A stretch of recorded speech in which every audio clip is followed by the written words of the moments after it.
O'n i wrth y safle bws yn ddiweddar gyda fy mhlant. Maen nhw'n efeilliaid sy'n 5.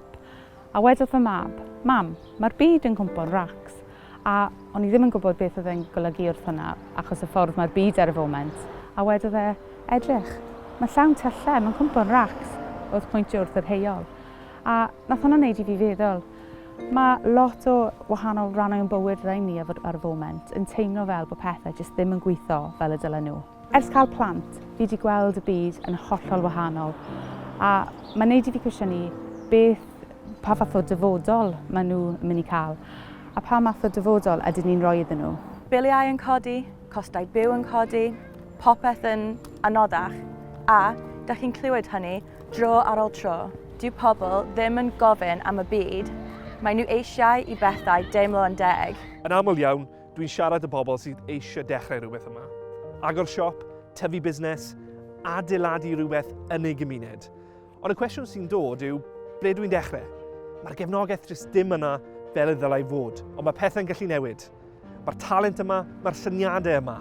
Yr unig beth sydd angen arno ni nawr yw'r gallu a'r gefnogaeth i wneud i pethau digwydd.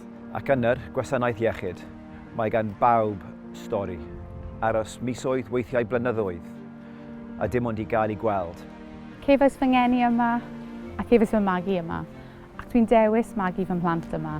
Mae yna rhywbeth arbennig am ein phobl, ein cymunedau ac am Gymru. Mae yna siawns i adeiladu rhywbeth cryfach fan hyn. Rhywle ble mae busnesau yn gallu tyfu, ble mae pobl gyda swyddi da a chyflog da a chyfle teg yn bywyd. Lle nad ydych chi'n cael eich gadael i aros ac yn poeni am anwyliad mewn poen, a gallwch chi ddibynnu ar y gofal sydd ei angen arnoch chi. Dyfodol lle mae pethau yn gweithio i'r bobl sy'n byw yma. Lle mae Cymru yn cael ei thryn yn deg, nid yn eilrad gan San Steffan. Dylai bywyd yng Nghymru ddim bod mor galed â hyn, ond mae o i lawer gormod o bobl.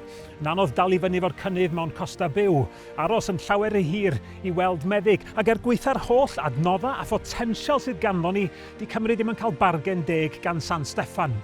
Ond mae newid yn bosib. Mae Plaid Cymru yn cynnig arweinyddiaeth newydd, efo cynllun blaengar i roi llais cryfach i Gymru ac i newid yn gwlad gwell. Mi wnawn ni leihau rhestr aros yr NHS sy'n buddsoddi mewn staff ac mewn canolfannau llawfeddygol a mewn gofal modern fel bod pobl yn cael eu trin ynghynt.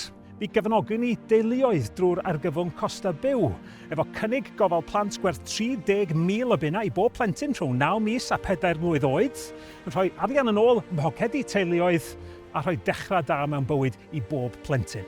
Mi wnawn ni greu mwy o swyddi sy'n talu'n dda drwy yn asiantaeth datblygu newydd a gadfywio y stryd fawr. A mi fyddwn ni bob amser yn sefyll dros Gymru a mynnu y pwera a'r cyllid teg sydd ei angen i ddadgloi yn potensial yn llawn.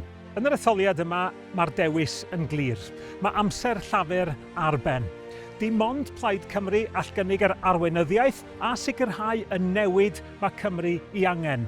A dim ond Plaid Cymru all atal reform a'r niwed fyddan nhw yn ei achosi. Felly pleidleisiwch dros obaith a pleidleisiwch dros Blaid Cymru ar fai y seithfed.